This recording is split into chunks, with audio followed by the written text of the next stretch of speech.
This commander just totally humiliated the third prince, calling him absolute trash and a rat because his mother wasn't royalty. Usually, this kid is weak and just takes the abuse. Not today. A heavy, murderous aura suddenly erupts, nearly crushing the soldier. Then the prince grabs a twig and declares that insults are paid for with life. Now, let's see where this all began. This is Prince Callion Lane Karis, son of a servant and the king, third heir to the throne of Karis, the strongest nation on the entire continent. He is weak, lonely, and constantly mocked inside the palace. His brothers ignore him, and the knights treat him like a street rat. Even the servants are scared, but here's the thing, everything just changed. Inside that fragile boy, the soul of the original Callion is finally gone. Instead, it's Baron Sekresha, a king who once lost everything he ever loved. Baron ruled his own kingdom with power and true honor until an artifact called the Axis of Time sparked an impossible and bloody war. The Empire demanded it. Sekresha refused. The invasion started way too fast. It was like they were just waiting for any excuse to attack him. Baron fought to the end, but fell to commander arson on the battlefield. The mastermind behind it all was the Mad King of Kiss, named Plon. Suddenly, Baron wakes up 10 years before the war inside an enemy body. He has a narrow window to survive, and trust me, it's closing fast. The original Callion is destined for murder in 2 months, before his 15th birthday. The queen herself ordered the hit, but Baron knows something nobody else does. The prince was actually a mage, with 3 mana circles near his heart. Using that magic causes agony that could kill him before an assassin strikes. With time running out, Baron makes his first real move. No more hiding. He cuts his hair and stands tall. When Prince Plon attacks a servant, Baron catches the blade barehanded, bleeds, and gives his brother a cold smile. He puts the knife down next to Plon without saying a single word. The second prince is stunned. He's never seen this kind of silent authority. But the next move is even bigger. Out on the palace training grounds, Commander Pable, a knight loyal to the queen's faction, starts mocking Prince Callion. He calls him a bastard rat right in front of the whole squad. Usually, Callion would have cowered against a wall and apologized for existing. Instead, Baron smiles and grabs a tree branch, asking Pable about his duty. Before the commander can even finish his answer, the prince is already moving. With nothing but a branch, he knocks the commander's sword out of his hand. Pable drops to his knees and begs for mercy before all his soldiers. He swears he never intended to commit treason or disrespect the royal blood. As Pable finishes his pathetic groveling, Baron just stares at him with contempt. The commander stays frozen on the ground, unable to look the prince in the eye. He realized right then he'd never forget the humiliation from this third prince. Meanwhile, the servant Yan is standing nearby with a face full of shock. He expected his master to be exhausted from training, but there's a problem. The prince returns not on foot, but leading a massive, powerful black horse. Yan can barely speak as Baron cheerfully brings the beast into the stables. Baron hands the reins over. He says he found the horse nearby and named him Corvo. Yan asks where he has been. After all, the palace has been in a total uproar. Once the chaos between the prince and commander settles, Baron spots a wild horse. He asks what is wrong with it. The beast refuses to listen to any knight. No one can tame it, it is too fierce, a truly strong and stubborn animal. Suddenly, the prince remembers something. This horse actually belongs to Prince Plunge. Yan is shocked. He cannot believe Baron just brought Plunge's horse back all alone. Baron shrugs it off. He claims Plunge said anyone is free to use the horse. Then, he whispers a secret to his trainer. Keep everything about Pable a total secret. Yan's voice is trembling. He is terrified the second prince is going to find out. Baron just tells him it is fine. No matter what happens, everything will be okay. Suddenly, Baron feels a sharp pain in his heart. It hits him out of nowhere. His vassals are startled. Baron realizes he probably pushed his body way too hard today. His servant asks if the training was too much. The prince just smiles it off. It was not the training. He just had some fun with someone right afterward. Someone was watching from the shadows. They quickly slipped away while Baron spoke to Yan. Baron sends Yan to dinner. In a garden gazebo, a mysterious man sits. He is receiving a secret report. The figure listens intently as information is delivered. Holding a flower, he mutters that even lowly worms will squirm if you step on them. He crushes the petals forcefully. No matter how much Baron squirms, nothing really changes. His low origins are permanent. He tosses the ruined flower onto the cold ground. Simply killing him would not be fun. For now, they will just watch him closely. The three princes gather for another meal, but the vibe is completely off tonight. Baron still cannot get used to this heavy atmosphere, despite being here every day. Plunge is acting differently. He has got a strange, thoughtful look in his eyes. Baron watches him closely. He wonders why Plunge looks so incredibly disheartened today. Sipping his wine, Plunge wonders if the queen is late because of something he did. He is struggling to hide his anxiety. He cannot keep his expression neutral anymore. Suddenly, the dining room doors are thrown open. The heavy silence is finally broken. Everyone stands up and turns toward the entrance. The tension in the room spikes. Baron catches a familiar scent, something that reminds him of a very specific moment. He is actually pleased to see the person walking in. It is the queen. She looks dazzling in a green dress. Her baby blue hair flows behind her. Celody Bryson, the second queen and current sovereign, is the real power here. After the previous queen died, Celody took over and solidified her control. Using her family's influence, she managed to gain total command over the royal knights. Most nobles support her family. That means her power is growing every single day. Consequently, the third prince, Callan, has become a total nobody in this palace. Even a simple commander looks down on him. The Viscount enters right behind her. He reports on the Pable situation. She agrees they will provide adequate compensation. Sitting at the table, the queen tells him to stop reporting such trivial matters. He understands and bows. Then, the queen turns her icy gaze toward Baron. She wonders why she should even bother with such an insignificant and tiny little matter. Baron does not look away. He just watches her with a serious and cold stare. Silence falls over the entire table. Everyone just watches, waiting for the next move. The queen turns her attention toward the third prince, Callan, catching his eye. She notes how much he has grown recently, her voice hiding a deeper meaning. Callan offers a small smile, catching her completely off guard with his composure. Glass in hand, he calmly remarks that his growth is far from finished. He grins, declaring that he expects to reach even greater heights very soon. His brothers are stunned by that boldness.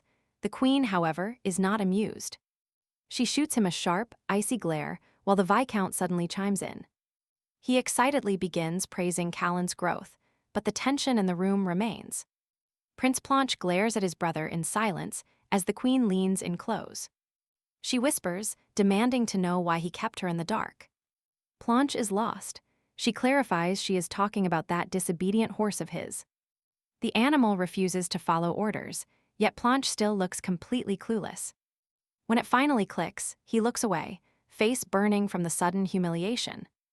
She sighs, wishing he had just come to her for help much earlier. But Plunge snaps back, claiming she was already well aware of the situation. He grips his fork with white knuckles as she argues he never spoke up. She insists he hid the truth. Then bang, he slams his fork down. He shouts that the useless beast was a failure from the very beginning. He stands up abruptly, announcing his departure before the dinner is even over. The queen is shocked by his outburst. 3 weeks fly by and everything changes. It is finally the king's birthday. Everyone is working overtime for the celebration. No mistakes allowed. A parade of horses arrives, carrying treasures for the king. The pile of gifts grows. Everyone expects this banquet to be absolutely legendary. Gossip fills the kingdom. People wonder how the princes are preparing for this. The kingdom is buzzing with both excitement and nervous energy. Meanwhile, the tailor checks the measurements he took for Prince Callan recently. He realizes something is wrong. The numbers don't match the prince's current frame. He wonders why. Just as he starts to ask Callan about his appetite, a single drop of blood hits the floor, cutting the conversation short. The tailor looks up and freezes. What he sees is absolutely terrifying. Callan is bleeding heavily from his nose, looking stunned by the sudden flare-up.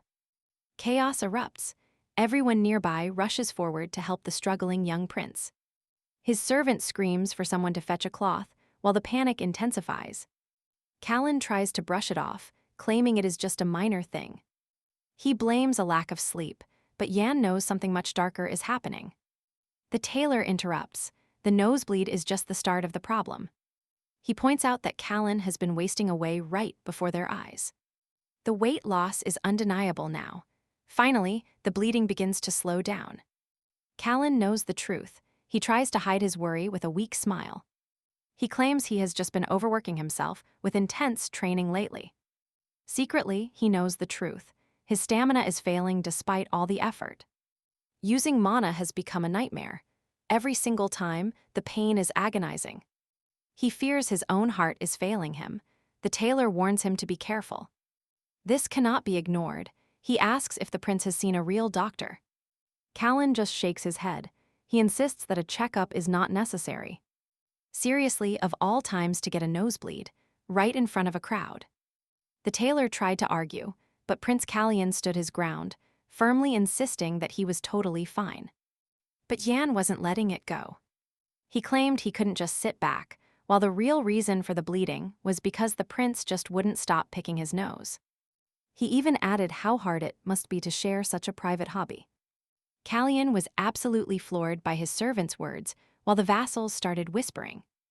The rumors started flying instantly, but Yan wasn't done with his little performance yet. He concluded that the prince was healthy and fit, so the bleeding was definitely the hobby. The tailor actually bought it, figuring Yan knew the prince better than anyone else. Yan then turned to Prince Callan, flashing him a cheeky smile and a quick wink. Callan just stood there completely lost, but then it finally clicked. He remembered the time Yan had been so worried about his failing health. Back then, Callan admitted he could use magic, and the blood was just mana overload. The prince stared in shock, wondering if Yan was trying to ruin his reputation. But then, relief washed over him. He realized his servant was actually saving him. Yan had found a way to escape that awkward situation, no matter how weird. The tailor nodded, promising once again to finish the clothes as they had planned. Still, he was clearly stressed, because time was running out fast for them. Yan stepped in, assuring him the prince had other meetings to handle first anyway. That gave the tailor enough time to leave feeling satisfied and totally relieved. Once he was gone, Yan leaned in and whispered something to the prince. Callan's voice trembled slightly as he asked if the big day had arrived. Baron went silent, his mind racing with pure anxiety about the future. He absolutely had to find Mage Ellen, no matter what her condition was. If he didn't, rumors would spread through the palace like wildfire very soon. He needed to track down the mage before the truth became public knowledge. When lunch rolled around, they arrived only to be told things had changed. An urgent matter had forced them to cancel the big group lunch entirely. Now, the king would be holding private, individual meetings with everyone instead. Callan was shocked by the sudden pivot. How could the king possibly manage? It seemed way less efficient than meeting everyone at once, but they followed. They kept close behind the butler until they reached the very first chamber. Callan felt a wave of nerves hitting him. He hadn't expected this privacy. Then the door swung open, and a voice summoned the prince inside. His Majesty was waiting. Callan took a deep breath and stepped inside. Across the room, a man sat on the sofa, buried in a newspaper. It was King Roman Luran-Sires himself, and he didn't even look up. The third prince gave a respectful bow, greeting his father with perfect poise.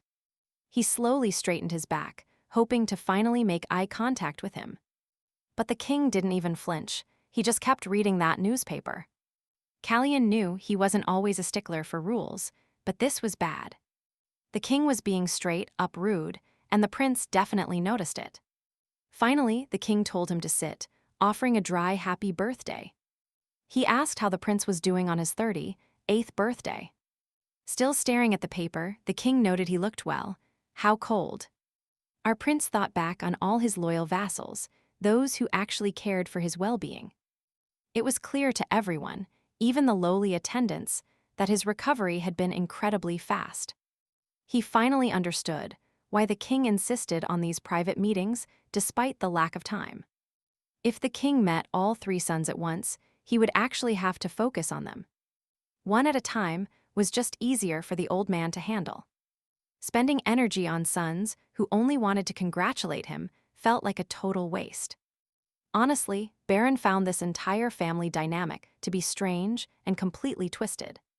A father who cared nothing for his kids, a first prince who stayed totally indifferent, and the second prince, a mannerless mess who smelled of booze and treated everyone like trash. As Baron finished his thoughts, the doors to the dining hall finally swung wide open. The king, sounding annoyed as ever, snapped that she was late. Enter the queen. She had just arrived, showing up whenever she pleased without a care in the world. With a mocking tone, she dismissed his anger. She walked in with a sarcastic smile. Baron realized right then that she had more than enough power to disdain the king.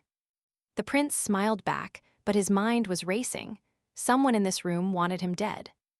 As a vassal announced the start of the event, the hunt for the killer began. Baron scanned the crowd, trying to figure out which one of them sent the assassin. When the prince stepped forward, people started whispering. He looked like a whole new person. In contrast, the second prince, Plunge, was nothing but a stumbling, drunken disaster. The king and queen watched the scene, silently judging the mess before them. The queen figured nothing would change. People were just making noise over their wine. But the king sensed it. He knew something was different this time around. Unlike the past, the aura in the room had shifted. Then, the third prince was announced. He entered the hall, and every single eye was instantly fixed on him in total shock. Everyone was left speechless. It seemed the wild rumors were actually true after all. Black hair and piercing red eyes. He was the image of the legendary Sisfanian. This new look was stunning. He had finally cut the bangs that covered his face. He also wore a brilliant red brooch that made his eyes glow with fierce intensity. It was a clear declaration. He was done hiding and ready to step into the light. Seeing everyone notice his attire, the prince couldn't help but flash a satisfied smile. His servant, Yan, leaned in close and whispered a question about all the attention. Yan teased that he already knew the reason, while Baron just waited for the explanation. With a glowing smile, the servant asked if it was because of the prince's beauty. He mentioned how happy Sin would be to see him looking so radiant and sharp. Baron was caught off guard. He quickly claimed the intense gazes were due to the expensive jewels he had on. He recalled the hard work put into crafting them. He remembered the effort the craftsmen made. It was truly a massive undertaking. Baron told Yan to be content. If he wore all the pieces, things would be worse. The situation would have been much more chaotic and loud then. Yan didn't care. He just thought the prince looked absolutely amazing tonight. As they moved through the hall, Baron asked if Yan's family lived in the capital.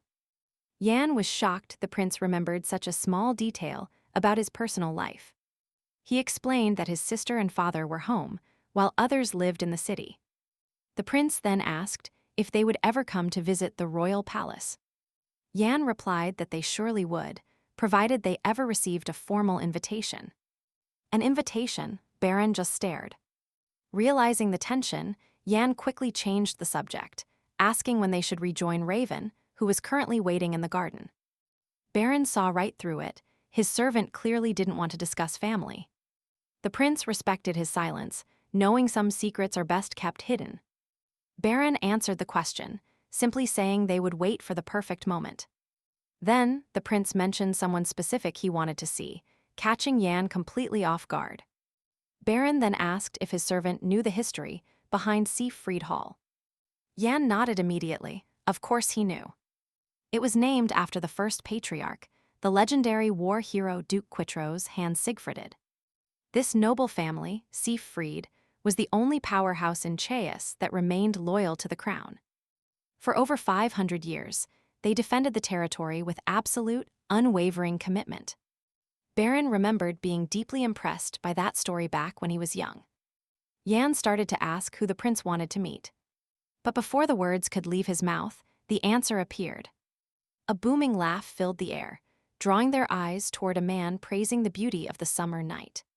It was Duke Slimane Honegreed, an elegant man with a striking, well-groomed beard, long hair, and a captivating smile. Baron felt a surge of genuine satisfaction. He admired families with such ancient loyalty. Subtly, Baron let his magic leak, testing the Duke's perception. Slimane reacted instantly to the sudden shift in mana.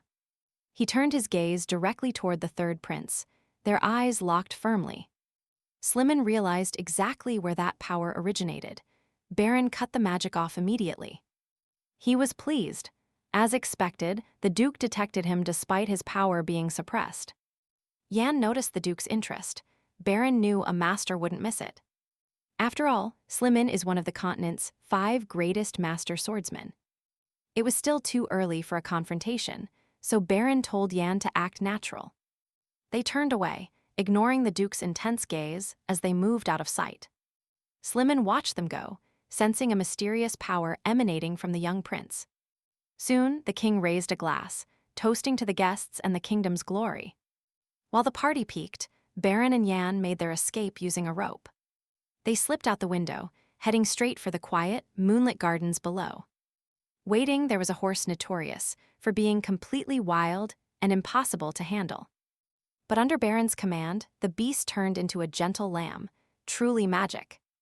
Baron praised the horse, though Yan stayed cautious, warning him not to be fooled. However, seeing the animal so obedient, even Yan had to admit its intelligence. The servant asked about the gate. Baron nodded. Since no one gets in without an invite, they had to be careful. As they reached the entrance, they saw a massive commotion. Guards were shouting at a weary-looking traveler. The man claimed he'd traveled for miles, but the guards weren't having it. They told him to leave immediately. Baron watched the whole drama unfold silently. Suddenly, the prince's eyes widened in shock. He recognized that face. It was someone he never expected to see here. He stood there frozen, watching closely. Even from the gate, Baron could sense a power he hadn't felt in years. The visitor turned to leave, but Baron's heart was racing. This changed everything. This was no random traveler. This was the person he'd searched for so long. The secret was finally out. The true journey was only just beginning now. The visitor asks the guard if he is being blocked for lacking an invitation. It was Ellen Manisel. The guards were frozen at the sight of him. Panic set in once they saw who was actually sitting on that horse. They began to whisper in fear, while the guard stood his ground firmly. Even knowing his name, the guard insisted on seeing a formal invitation. From beneath his dark hood, Elon let out a sharp, mocking smile. He noted that Caius ranks its guests solely based on their appearance. Listening nearby, Baron was shocked by the mage's bold and biting words. He reflected on how hard it was to judge people by their attire. But he knew Ellen wasn't just complaining for the sake of it. It looked like the mage wanted any excuse to avoid entering Caius. Ellen turned his horse and announced that he would return very soon. Baron watched him walk away, knowing he couldn't miss that huge opportunity. His servant read his mind and reminded him of the king's decree. Leaving the city during the festival celebration was strictly forbidden for everyone. As Elon rode away, Baron knew they would lose him for good soon. Baron told Yan to do whatever was necessary to stop those guards. He charged toward the gate, pulling away from Yan's desperate, loud shouts. Ignoring his servant, Baron urged his horse to go even faster now. The guards at the gate ordered the prince to stop his horse immediately. They shouted that leaving was totally forbidden by the king's royal decree.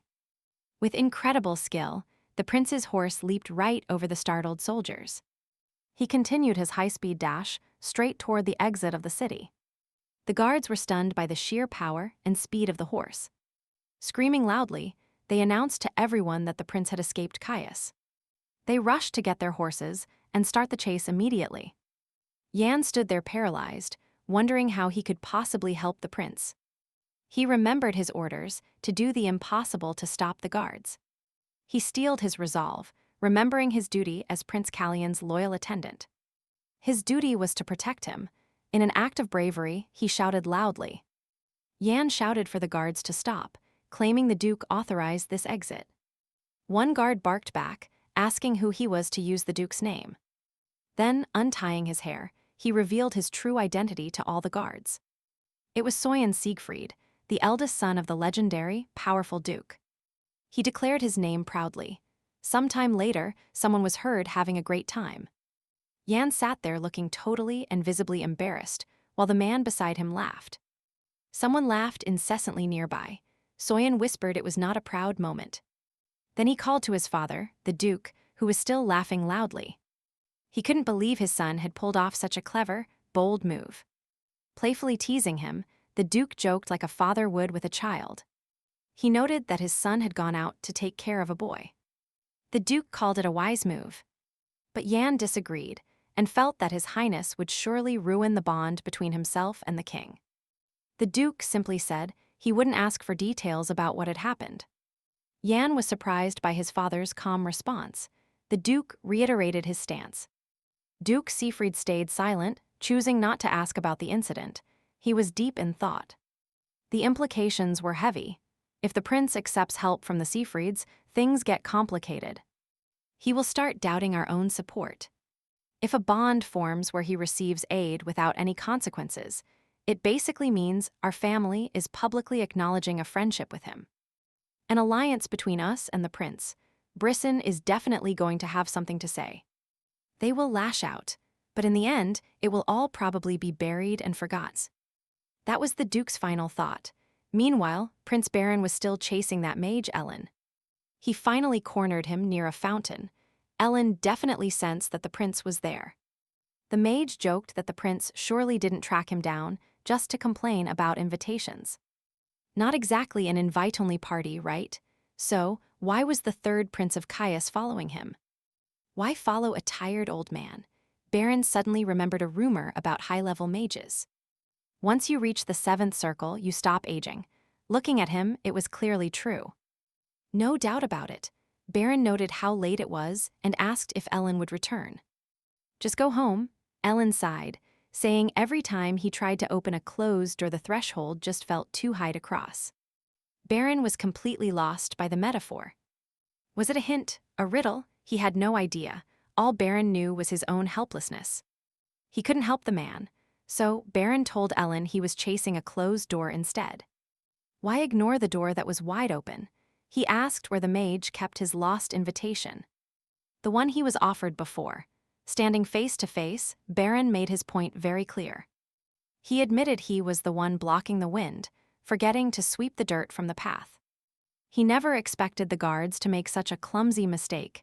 It was his fault, really. Ellen was stunned by his words. Was this kid being brutally honest or just incredibly bold? Brazen or sincere, Ellen let out a small smile. This prince was actually pretty amusing. He was definitely a strange one. Looking closer, Ellen remembered their very first meeting. Back then, Baron's eyes didn't look like they belonged to a 14-year-old boy at all. Then his eyes drifted to the prince's hand. Something was off, something was different. It caught his attention immediately. Ellen called out, and the prince stopped to listen. Baron waited for him to finish. Suddenly, Ellen muttered an apology and grabbed his hand. He pulled it close, surprising the prince. Baron had no idea what was even happening. He tried to ask what Ellen was planning, but the mage was already moving fast. Ellen began channeling his magic, searching for the latent energy hidden inside the prince's body. Suddenly, that familiar, agonizing pain flared up right in Baron's chest. It was the same stabbing feeling he got every time his own magic tried to awaken. Ellen's mana poured in, but Baron's energy violently rejected it with a massive force. A sudden explosion erupted between them, physically throwing the two of them apart. The horses panicked and reared back. Meanwhile, Baron was still clutching his chest in agony. The pain was blinding. Ellen whispered that even with closed doors, the wind still gets through. You can't block it completely. Baron realized the mage had seen right through him. He saw the truth of his broken body. Baron repeated the words under his breath. So the wind can't be blocked, huh? Baron admitted the old man was probably right. At least partially. After all, everyone knew the prince was incapable of using mana. But Ellen knew better. Mana wasn't the issue here. Did the prince really not know? Was he truly ignorant of the real cause? Ellen's eyes locked onto Baron's clenched fist. He finally connected the dots. If Baron didn't realize the actual problem was something else, then this was serious. Ellen stared him down, tightening his own grip in silence. In Kyers, mages are treated with total disdain, despite being descendants of dragons. The great mage Ellen arrived on his own, with every intention of deceiving them. However, he ends up in a meeting with the prince and follows him instead. Ellen finally asks the big question: why did the prince want to see him? Baron, still breathless from the rapid turn of events, begins to speak his mind. He knows a lie won't work on a mage, so he chooses total honesty instead. Baron dismounts his horse and slowly approaches the mage with a very steady gaze. First, he asks for his name, then admits he believes his life is in danger. Ellen watches the prince. He's fully aware of the third prince's messy, desperate situation. This kid is hated by everyone. He's a prince surrounded by enemies at every turn. Suddenly, a spell snaps into place, startling Baron with its incredible, silent speed. Ellen leaps from his horse with grace, while the prince stands there completely frozen. Baron wonders if it's a silent spell, stunned that Ellen didn't say a word. Casting without a single word, that's some serious, top-tier mage power right there. Ellen cuts to the chase, asking the prince what he's actually trying to achieve. Are you just trying to stop the danger, or fix the root cause? The prince simply replies that for now, he just needs to prevent the coming disaster. That answer catches Ellen off guard. It's a surprisingly grounded response from the boy. But Baron isn't finished. He truly wants to wipe out the source of trouble. He even admits that if he must take the throne to succeed, he will. To this prince, the crown is just a tool, even though he's technically dying. Ellen can't help but smile. This dying prince has more ambition than anyone ever expected. He sees Sisfanian in the boy. This prince definitely needs Ellen's powerful, magical help. The mage is officially intrigued. Let's see how things get interesting in this journey. He's actually getting excited. It's time to see what the prince can truly offer. He asks for a formal invitation. Show me what you have to give me. Without a second thought, the prince drops to one knee right there in the dirt. He introduces himself as Callan Rain Karis and greets his new mentor with respect. Ellen Manisel accepts the invitation. Looking at the kneeling boy, Ellen makes a vow. He will save this prince. No matter what, he's going to keep the kid alive. Now, let's look at Yan, who's worried if people have finally figured out his identity. The Duke tells him to relax, everything is handled. His cover is perfectly safe. Yan knows that if he'd been spotted, staying at the palace would be impossible. As the Duke talks about his identity, Yan's mind suddenly drifts to someone else. He looks genuinely distressed when he suddenly asks about a girl named Lee. The mention of her well-being makes his father stop dead in his tracks immediately. The Duke reveals that Lee is doing great as the head of the family. That's the role Yan left behind. The Duke stands up and stretches his bones. He tells Yan he's always welcome back home, even though he'll miss him. With a heavy sigh, he admits he thought he wouldn't see him for years. Yan keeps his head down and reminds him they'll meet again in 3 months. Duke Siegfried is stunned. Is Yan actually planning to quit being the prince's servant? Yan stays quiet with his head bowed. He's carrying a weight most can't see. He mentions that he will be turning 15 years old very soon. His journey begins. He lowered his head, thinking. He softly mentioned he would soon turn 15. You and I see the Duke is stunned by that answer, watching him in silence. Next, the Duke called out to his son, who looked at him attentively. He asked if Yan knew the Siegfried family's nickname, which Yan quickly confirmed. Before Yan could even finish, his father cut in, affirming that he was absolutely correct. With a smile, the Duke revealed, "We are the elephants of sires, for a long time." They never fought for the throne, but they always carried the weight of immense power. Called the king of animals, they are untouchable even by the most dangerous beasts. The Duke finished his explanation with a long, thoughtful look. Yan asked why his father suddenly mentioned this, but he was quickly cut off mid-sentence. His father hugged him tightly, reminding him that the name they carry is incredibly powerful. Still holding his son, the Duke told Yan to do whatever his heart desired. Yan gripped his father's arm, his heart overflowing with joy at those comforting words. Then his father playfully squeezed his neck, calling him a rascal for causing such worry. Yan begged him to stop, laughing and complaining that it was actually starting to hurt. Together, father and son enjoyed the peace of that beautiful, quiet night together. Yan composed himself, ready to be a servant again, and addressed him as Duke Siegfried.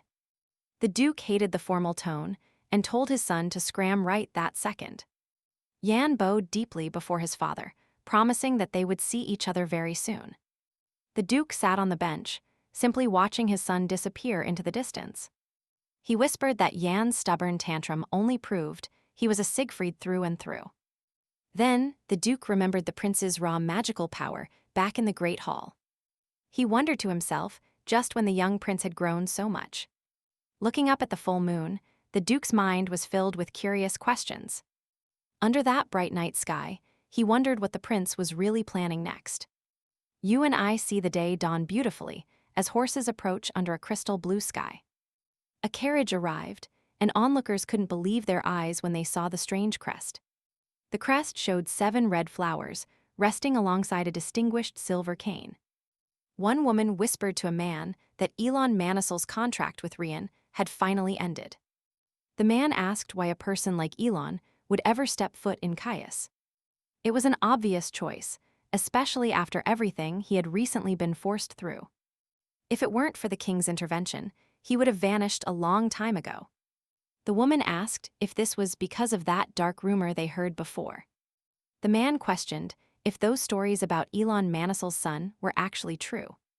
Just then, a figure descended from the carriage. It was Elon Manisel himself. He was dressed in sharp black and white, his long hair flowing freely behind him. He smiled, thinking his new disciple had prepared quite the grand welcome for his arrival. He remembered the prince asking him to arrive at exactly 9 o'clock that morning. The instructions were clear.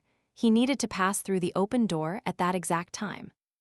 Elon wondered if His Highness was really trying to compete with the powerful Bryson family's immense influence. Baron waited for the perfect moment to introduce the mage and stir the political pot. A man approached, expressing total surprise at the legendary mage Manisel's sudden visit. A group of loyal vassals informed him that the prince was eagerly awaiting his arrival. Meanwhile, the king shared tea with an attendant, questioning what he had just heard. The king sat with the mage, wondering about the news.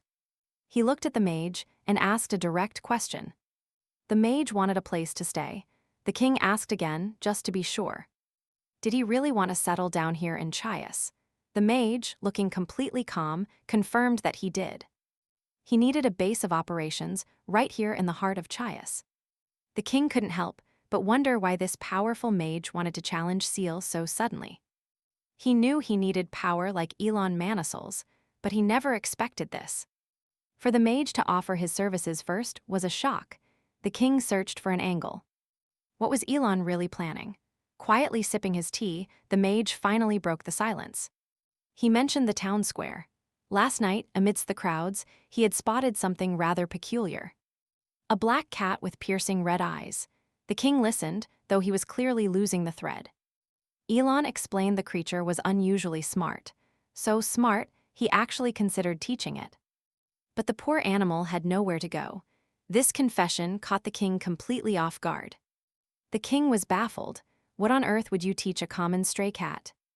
Magic, of course, Elon replied casually, but he didn't want to stop at just lessons. He wanted to build an environment where the cat could truly thrive and grow. To pull this off, he would need to support the homeowner and fix up his own residence. The king was stunned. It felt like Elon already knew every single secret in the palace. He asked if the mage could really handle all that responsibility at once. Elon just smiled. By taking Callian as a disciple, he could bypass Bryson and help the prince without any interference. No one could block him now. He told the king this was actually the prince's own invitation. Callian had invited him. The king slapped his knee in total disbelief. He stood up abruptly. Fine, he would personally provide a place for the prince to stay. Elon smiled to himself. Things were already such a mess, how much worse could it actually get? But the king had one lingering doubt. He had heard that the boy wasn't exactly special. He mentioned the boy's lack of talent. Elon paused and repeated the words, "Not special." In his head, he laughed. Even the prince's poor health was special in its own way. It was almost impossible to find anything about this prince that could be called normal. The king went on, listing everything he had heard about the young boy's many weaknesses. He's afraid of everything, even horses, yet Elon was still determined to chase after him. It was sad. The king only spoke about his own son through the rumors of others. If the prince were talented, the king insisted he would have surely known by now. Elon cut him off with a sharp question. Perhaps the king didn't actually know his son. "Do you even know his condition?" he asked, pressing the king for a real answer. "Do you realize how important the princes are?" The king's expression turned deadly serious. There it was, the king knew absolutely nothing. Elon shook his head. Sometimes attention is poison, and indifference is the only remedy. But Elon knew the truth. Being too busy is just a pathetic excuse for a father. The king was floored. He couldn't believe the sheer audacity of the man standing before him. He told Elon that his insolence would only be forgiven because he was now the prince's teacher. It was a bold move. The king turned and began walking toward the heavy door. He muttered that it was ridiculous to even explain himself, but he did value his sons. Especially Callion, he claimed the boy was precious. He spoke with his hand on the knob. The king tried to end the conversation right there, wanting to leave the room behind. But before he could even turn the handle, Elon snapped his fingers with a sharp crack. A silent spell slammed down around them. The king froze, eyes wide in shock. Elon had his full attention now. "Stop stalling," he commanded. The king looked back, trembling. "Let's dive in." Elon was explaining his magic use within the royal palace. He detailed the prince's condition: dry lips, shortness of breath, every symptom was dire. His skin had turned a pale blue, and his fingernails were a sickly purple. His clothes were clearly thrown on in a rush. It was a messy sight. Those clothes were fitted just a month ago, meaning the prince had wasted away. He tried to stand, but couldn't lift himself. Dizziness washed over him like a wave. The king was visibly terrified by the cold facts Ellen was finally revealing. Ellen warned that if the king just remained a spectator, he would lose everything. Now, let's check on Yan, who was standing guard outside the prince's room. A maid mentioned it was nearly lunchtime, and the prince hadn't had tea yet. Yan took the tray, promising to be careful in case the prince started coughing. He stepped inside and saw the prince was still lost in a deep sleep. The prince looked incredibly fragile and thin. Yan's heart sank at the sight. He figured that yesterday must have been an exhausting day for the young royal. Just as Yan was about to wake him, Elon suddenly appeared behind him. "Is he still asleep?" the mage asked. Yan jumped, his heart nearly stopping. For a moment, he couldn't even process how the man had just appeared there. He nearly tossed the tea tray into the air while scolding the teleporting mage. Yan demanded to know how Mr. Manisel could act so recklessly like that. Ellen noted that strangers usually can't enter the palace without any formal permission. "So you teleported because you're a trespasser?" Yan asked. The mage just smiled. He explained it was a rift, much harder than teleporting, proving his elite magical skills. Yan pulled himself together and ordered Ellen to leave for the prince's health. But before he could finish his sentence, Ellen leaned in with a smirk. "Don't you recognize me?" Ellen asked, bringing up Yan's past trip to Rian. "Did you really think I wouldn't know you just because you grew up?" He called him Baby Elephant. Yan froze. His secret identity was officially blown. His father had promised that no one would ever suspect who he really was. With a shocked expression, Yan realized his cover was gone, and way too fast. Just then, Prince Baron woke up, cutting through the heavy tension in the room. He asked how long he'd slept. Yan quickly mentioned they had a guest waiting. Baron stood up, rubbing his eyes and wondering who was visiting him so early. Seeing Ellen, he called him teacher. Ellen immediately handed him a small red pouch. It was a little bag. Baron carefully untied the knot to see the contents. He poured several small pellets into his palm while questioning what they were. Ellen gave him strict instructions. Eat one per day, do not ever forget. Baron asked if it was medicine. Ellen explained the two major hurdles he faced. Here is the problem. First, the prince could not control his surging mana. Second, his body was losing weight at an absolutely terrifying and rapid pace. Baron was stunned. Ellen knew exactly what was happening without being told anything. It was perfect perception. Then, Ellen asked if Baron still possessed the blessing. The prince confirmed it. That power should grant healing and a high magic affinity. But as he thought back, Baron realized something was very, very wrong. His healing power had vanished. He remembered the time he'd cut his hand, and he looked at Ellen, wondering, is his soul finally reaching its breaking point? Ellen looked at him gravely, asking if he'd ever noticed this strange combination. The prince went quiet. Baron admitted he had his own suspicions already. He wondered if the divine blessing was actually reinforcing his own heart. After all, that is where life and mana truly begin. Elon nodded slowly. Confirming his theory, he stated the blessing was indeed protecting his heart. With a piercing look, Ellen declared Baron's power had never actually faded. His heart had not failed, and his internal mana wasn't truly blocked either. Confused, the prince asked what was happening. Ellen pushed him to think. What if the ancient blessing of Sisphenian is still there? What if it is currently fighting a losing battle somewhere else? Ellen asked. The prince froze. He realized the blessing was busy elsewhere, unable to heal. It was so strained, it couldn't even close up the smallest scratches. Frightened, Baron asked the forbidden question, is there poison in my body? If not for that blessing, you would be dead already, the mage replied. Stunned, the prince listened, as Ellen explained the weight of this poison. It exerted a crushing pressure, pushing his healing magic to the absolute limit. To make things worse, Baron had tried using mana while in that state. His heart simply couldn't take it and rejected the flow. Baron went quiet. Originally, Callan was marked for death, destined to be assassinated. But he was poisoned long before Baron ever stepped into this body. This wasn't some last-minute scheme. It was a cold, calculated plan. Furious, he wondered why they'd execute a child who was already dying anyway. Elon felt the sudden wave of pure rage radiating from the prince. That was not normal anger. No 14-year-old should have bloodlust like that. Who is he really? Elon wondered, just as Baron broke the silence. That is the antidote, isn't it? The wizard held up a single pill. He confirmed it was a rush job, but he was certain it would work. Baron took the pill, looking at Elon with a dark, curious intensity. What happens if I take the poison and the antidote at once? He held the pill high. Elaine was floored by such a dangerous question.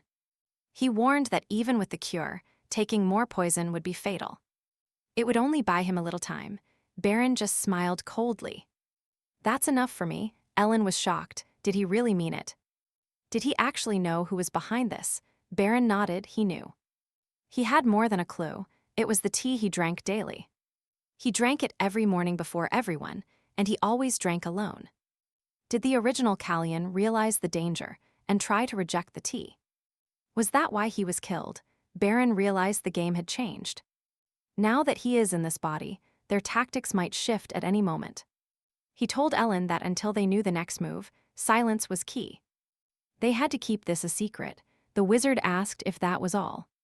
Baron explained the stakes. If he exposed the morning tea now, Yan and the other servants would be in grave danger. He would not allow it. The culprit was getting comfortable. Their routine was their own worst enemy. They thought they were untouchable. With a heavy sigh, Ellen agreed to help. That baby elephant thing. Baron is completely lost on that weird reference. The wizard just tells him to ignore it. He understands Baron's whole situation.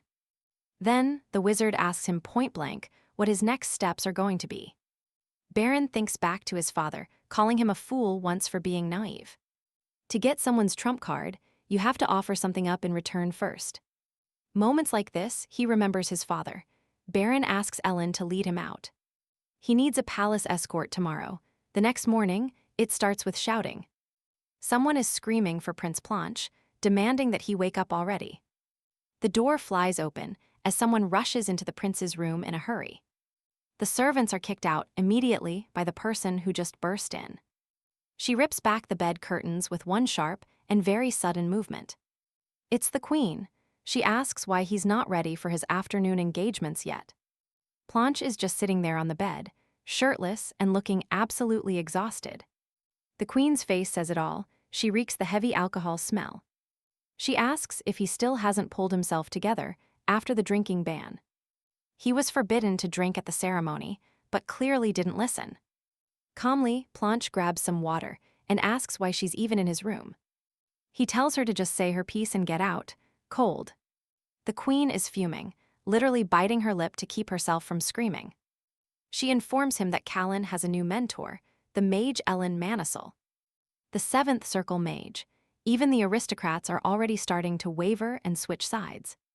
Plunge acts like he couldn't care less about any of that news. The 2nd prince asks what that has to do with him specifically. The queen gets right in his face, telling him not to waste their resources. She orders him to get ready immediately. Time is running out. All eyes are on him today. She warns him not to disappoint her today. She leaves, and Plunge is left shaking with pure rage. He smashes his glass on the floor. His vassals see the blood dripping. Red drops hit the floor as he tells them all to get out now. He screams for everyone to withdraw immediately. The anger is intense. In his head, he sees Callan's smug face and those glowing red eyes. The 2nd prince is just spiraling. This situation is making him crazy. Meanwhile, the royal parade is underway. The king is being cheered by everyone. He waves back as the queen watches the crowd from inside her carriage. Right behind them, the 3 princes look elegant on their horses.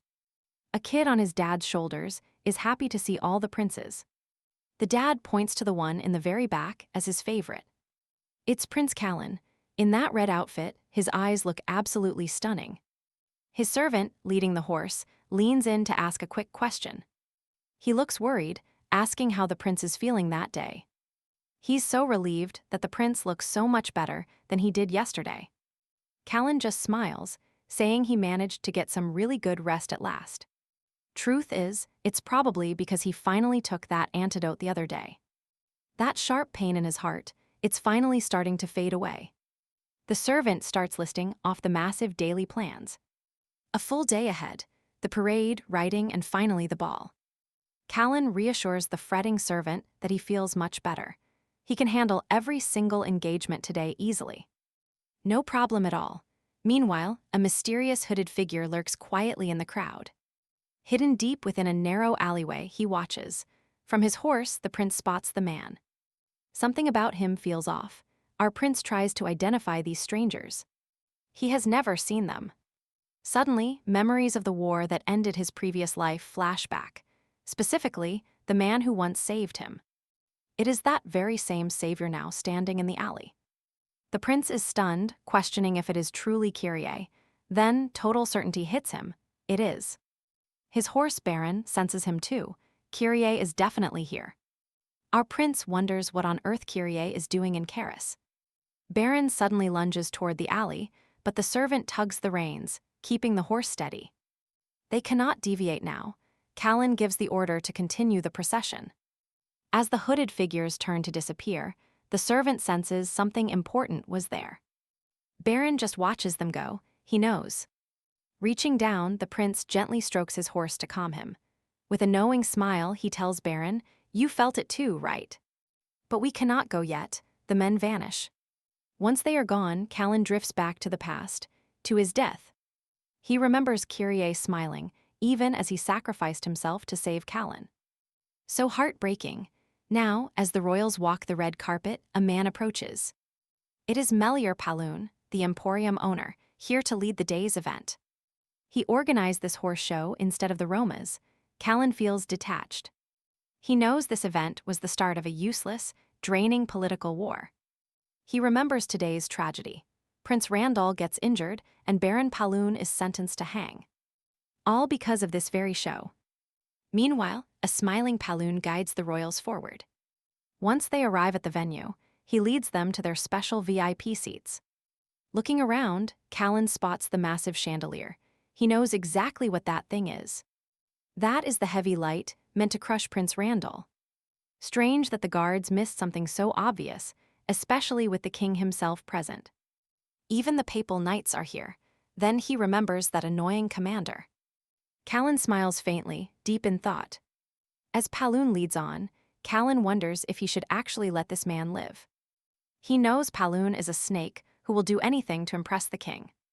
The servant offers help, but Callan has other plans. He announces that the chandeliers above make him nervous. He turns to walk away and tells Paloon to inspect them. Paloon is completely stunned by the request. He just stares up at the chandelier, not understanding the reason. The show begins. Elite riders and their horses start the acrobatics. Hands clasped in nervous excitement, one man watches with bated breath. He dreams that one day, all this glory will be his. Paloon is thrilled to be near His Majesty. He worked so hard for this. He cannot fail now. Then, something behind him catches his eye. It is Prince Callan, looking totally bored. Paloon suddenly remembers the order. He goes to check those ropes. With the heavy cords in his hands, Paloon froze at the sight. That rope was a disaster waiting to happen, nearly snapped in two. One more second and he was done for. He realized just how close he came to death. Without that warning, his fate would have been sealed forever.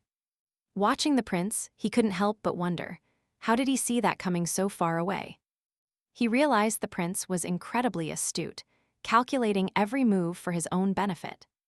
Still, a question remained. Why were the Romans so terrified of the Baron in the first place? It just didn't add up, but then something else caught his eye, the second prince. He was stunned. Plunge wouldn't look away, his eyes locked onto Paloon with unsettling focus. Meanwhile, Prince Callan just watched the scene unfold with his usual, unreadable expression. Then came the insult. Plunge spat out that he should know his place, calling him an insect. The presenter kept the show going, totally oblivious to the drama. Now, you and I can see the atmosphere in the royal box turning tense. Plunge went too far. He claimed the very smell of Callan's mother's blood made him sick. A heavy silence fell. Everyone was paralyzed with shock at such a cruel insult. Even the king, who usually ignored the bickering of his sons, finally looked up. Callan looked devastated, his entire body trembling from the weight of those hateful words. But behind that mask, a wicked smile. Plunge had just handed him the perfect weapon. He couldn't have asked for better timing. Plunge was being useful without even realizing it. The king turned away, leaving Queen Celeste to handle the mess as a test of her authority. Behind her fan, the queen was fuming. She had warned Plunge to stay quiet before this. She shot him a look of pure rage, but Prince Callan remained perfectly, frustratingly calm. This rattled her. She started to wonder if this whole disaster was actually a calculated move. Why today, of all the days to mess up, why now? Her mind was racing with doubt. Rumors spread like wildfire. Everyone was whispering about Plunge's massive blunder in front of the king. People were getting nervous. Openly supporting Plunge was starting to look like a death sentence. Especially since Callan had already secured the mage's loyalty. The tides were clearly turning. Could Callan actually be the next heir? The possibility was becoming impossible to ignore. Let's watch carefully, because the time to choose sides is finally here. The show ended without another disaster. A tense piece, but a piece nonetheless. Randall managed to dodge a catastrophe, and surprisingly, the king didn't punish Plunge's arrogance. Callan watched it all, realizing that everything was finally falling perfectly into place. But the queen, she was way too calm for someone whose entire plan just went up in flames. It made him wonder, was she really the one pulling all the strings from the shadows? Memories of his past life came rushing back, a conversation about an accident he just prevented. A man had asked what he thought of it back then, a simple question with dark undertones. The Baron suggested it wasn't an accident at all, but a hit meant to kill a prince. What else could it have been? The man stayed silent, leaving the question hanging in the air. That man was his own brother, who had once challenged him to a high-stakes wager. The Baron admitted he had lost so many times he didn't even know his debt anymore. Over a game of chess, his brother dropped a hint, a warning hidden in plain sight. Didn't that accident seem a bit too staged?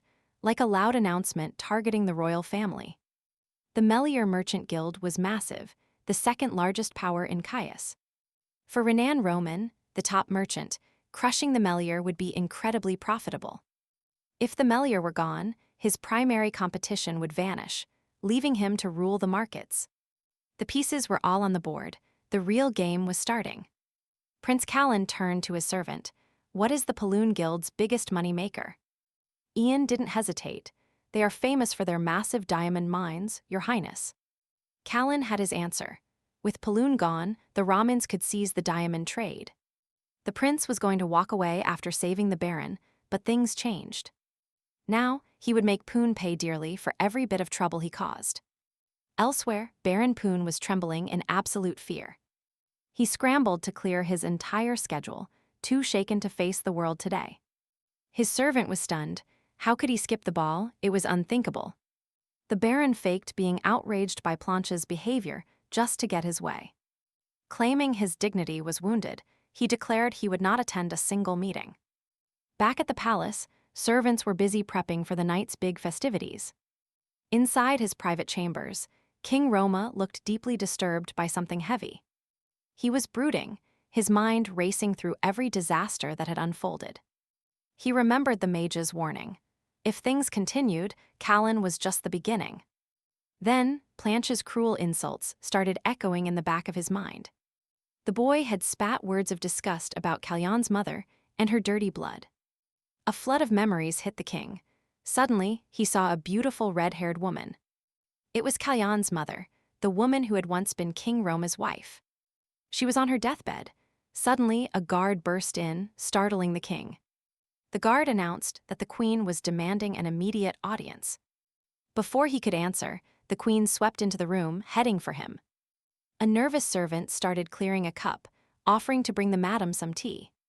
The queen ignored her, eyes on the king. "Have you been seeing unannounced guests?" With a sharp wave of his hand, the king dismissed the servant and tea. "I know you will not stay long," he added. Sellels looked visibly irritated. Roma did not mince words. "Why have you come to see me, Sellels?"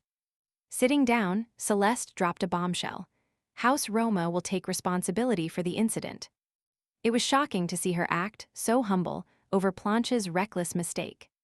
She had clearly decided that saving her son's reputation was worth the pride. The king rubbed his chin, deep in thought. "Responsibility, you say?" He wondered if she had lost her edge, but Salici just praised the parade. "That spectacle today was quite impressive, do you not agree?" she asked casually. "Should not Baron Paloon be rewarded for organizing such a charming event for us?" "You have thought this through," the king replied.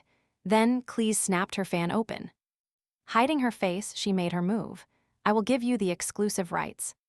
House Roman's contract for the royal stables would now belong to the king himself. She smiled, but the king was stunned. Would she really give up that gold mine? It was a massive investment.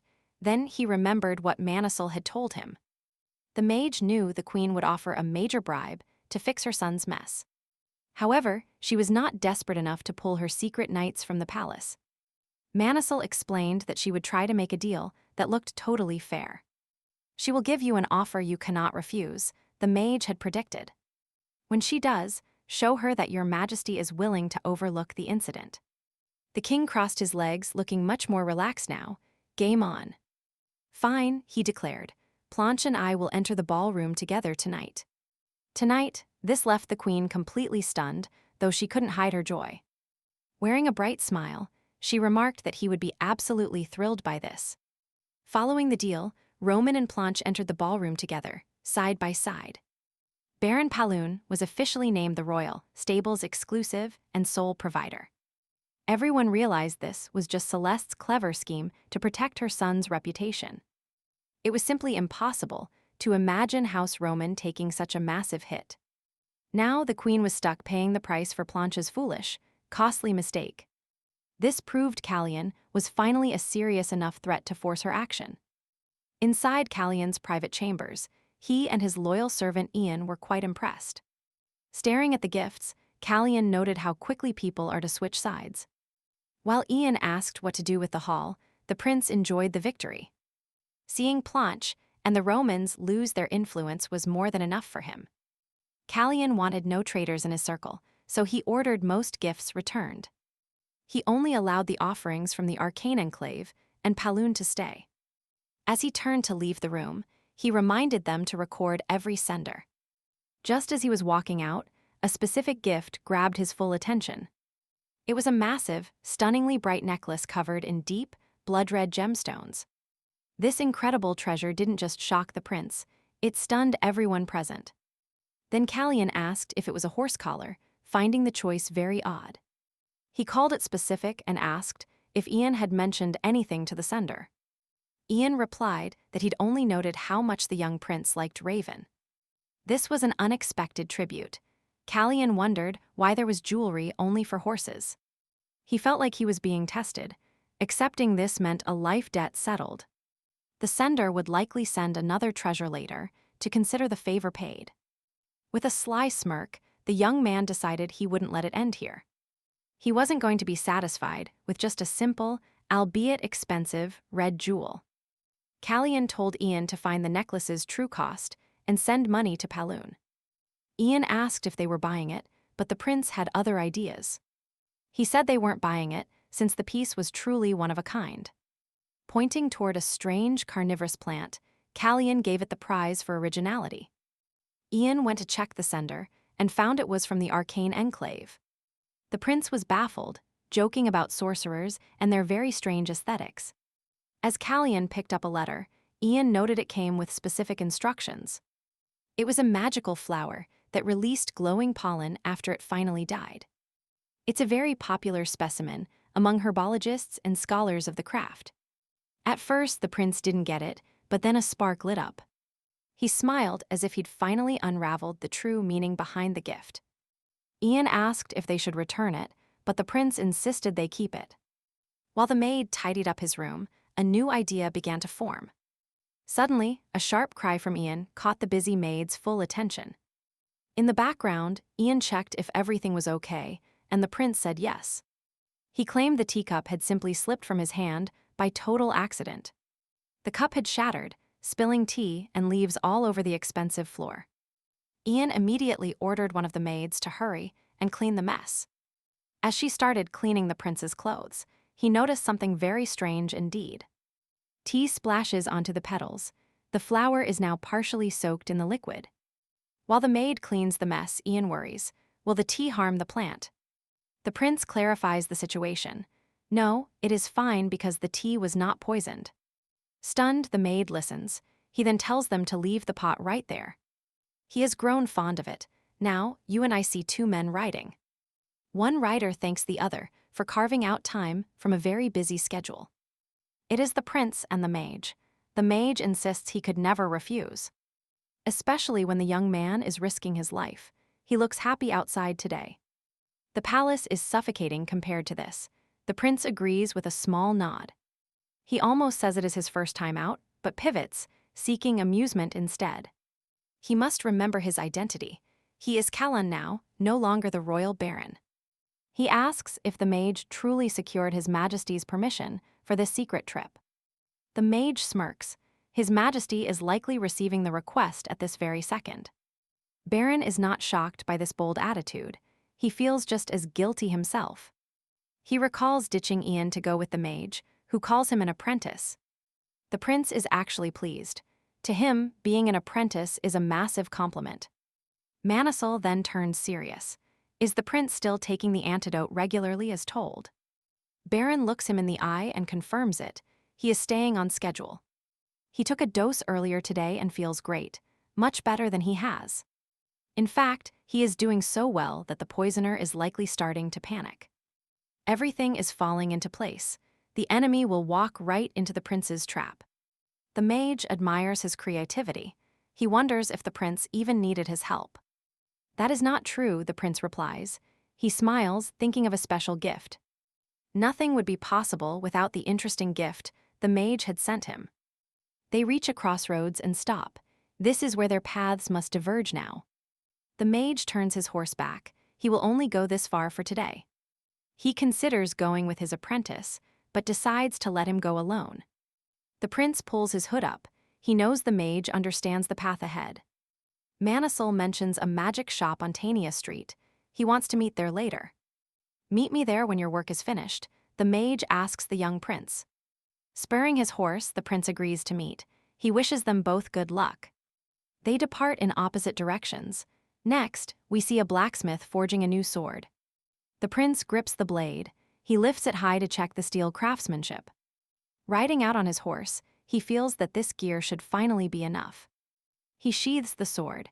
He can manage with this until his custom order arrives. Standing in a dark alley near the shop, he contemplates his next strategic move. To go any further from here, he realized he desperately needed more tactical information. Sakya runs a massive network. They gather intelligence from every corner of the continent. But these spies are far more than scouts. They are highly dangerous secret agents. Every operative undergoes years of brutal, rigorous training to become a professional killer. They are elite assassins. Now, you and I should know who built this web. It was King Dwan himself. Yes, Baron's very own father was the real mastermind. Every shadow is an assassin under his control, the true depth of his power. The people who built this network were elite. It was an army in the shadows. It was none other than King Dwan. Baron's father was the true mastermind.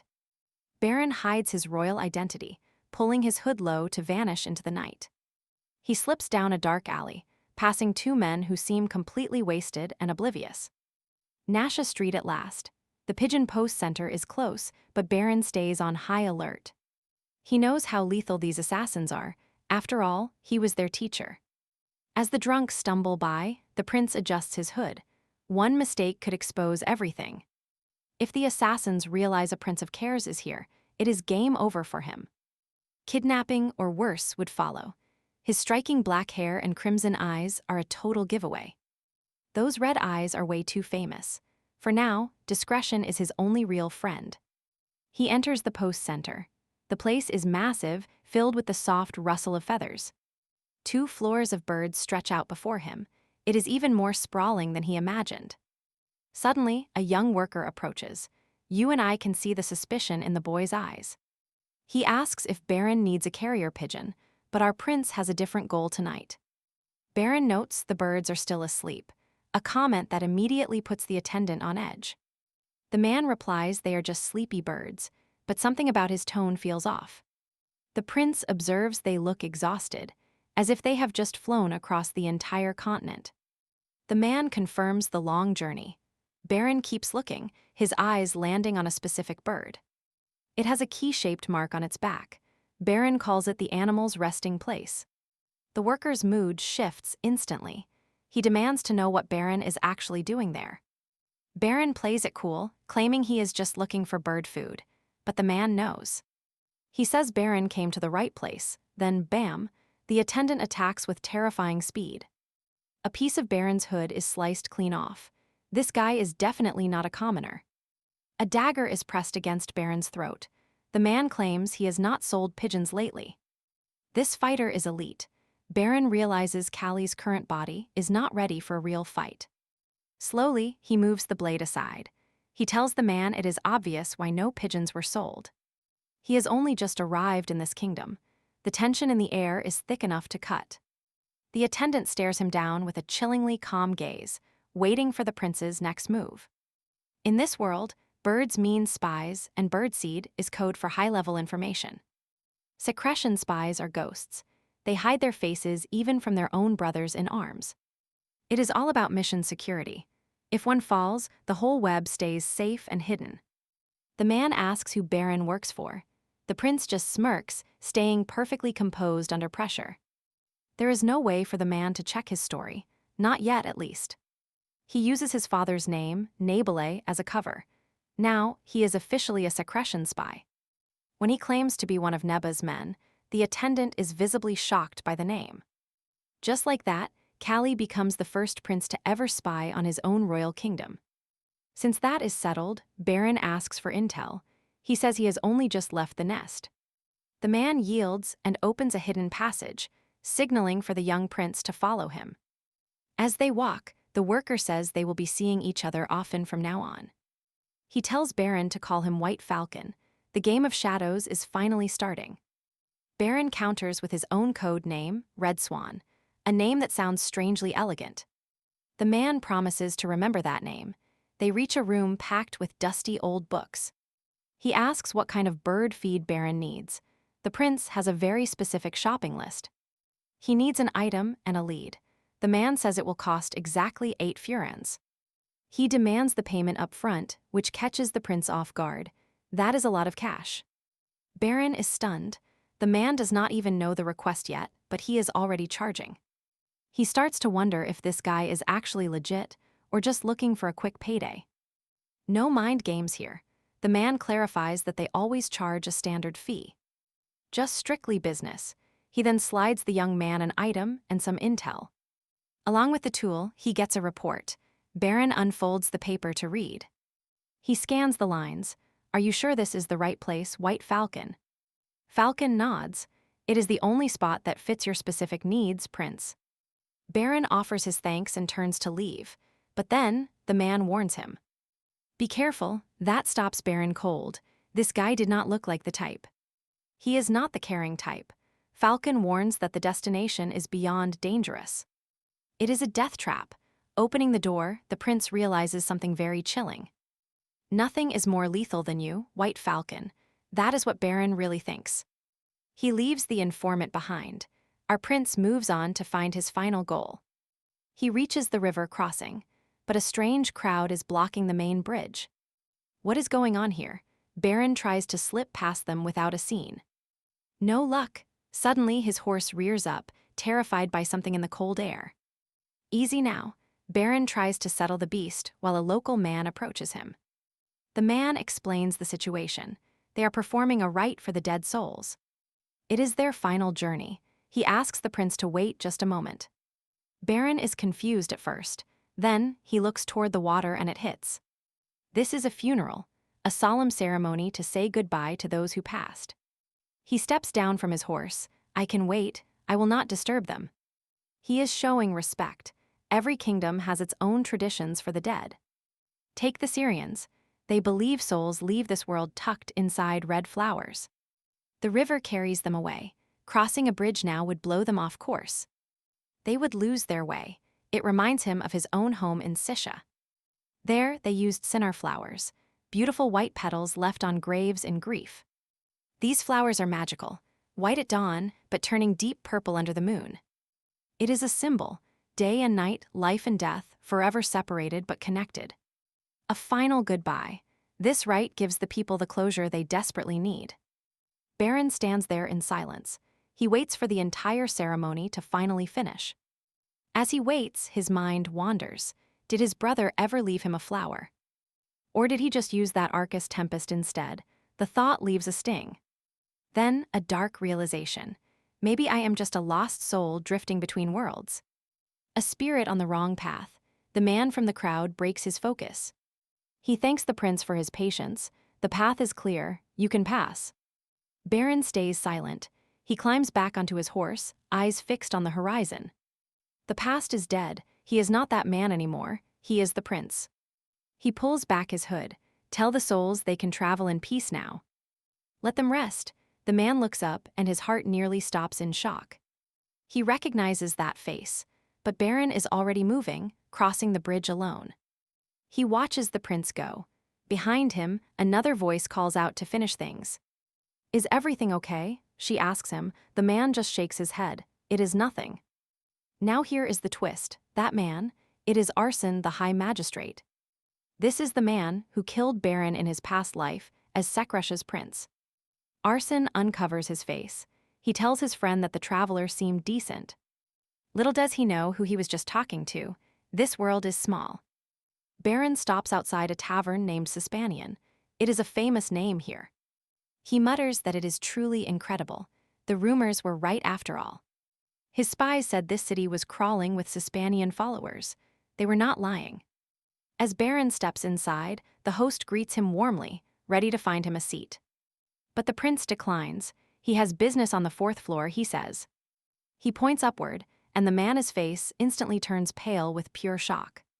With a shaky voice, the man agrees and opens the door for him.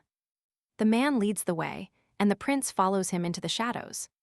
He opens a door and leaves the prince alone in a quiet room. Callan enters a barren space.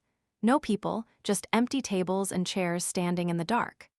Then he spots it, a coat rack on the wall with a very strange detail. He remembers the secret intel he bought from the White Falcon. This is the spot. Hidden right here is the criminal heartbeat of Sires, the capital city of this kingdom. The prince grabs the coat rack. A quick turn to the left and the mechanism clicks. A secret door slides open right beside the rack. It worked perfectly. The fourth floor of a 2-story building, that was the code for this place. The upper floors are just a fake front for the massive basement hidden deep underground. Descending the stairs, he knows the cheap gambling dens above are not his real target. The establishment he is looking for is buried much deeper than that. He passes the usual betting halls, heading toward the darkest secrets hidden at the very bottom. Finally, the prince reaches a final door and pushes it open slowly. Inside, the violence is deafening. Men are brawling with brutal intensity in a blood-soaked ring. Crowds of people are screaming, their eyes glued to the carnage.